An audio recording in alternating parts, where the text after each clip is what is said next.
High! যখনই কোনো হুটহাট করে ডাল পাই, আমি খুব ভালো করে যদি না তৈরি থাকি তাহলে যে কোনো একটা টবের মাটিতে আমি ডালটা বসিয়ে দিই।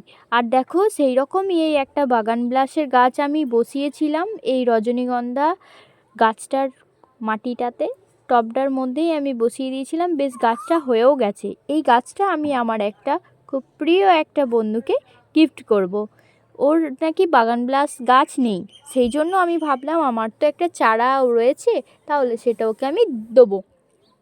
ও দুদিন পরেই আসবে আমাদের বাড়ি, সেই জন্য আগে থেকে আমি এই প্যাকেটটা রেডি করে নিচ্ছি, যেমন নার্সারিতে করে আমিও ঠিক হালকা সেইভাবেই একটু চেষ্টা করলাম। ব্যাস, এটা দুদিন পর রেখে দেবো একটু ছাওয়া জায়গায়, তারপরে ও এলে ওকে দিয়ে দেবো।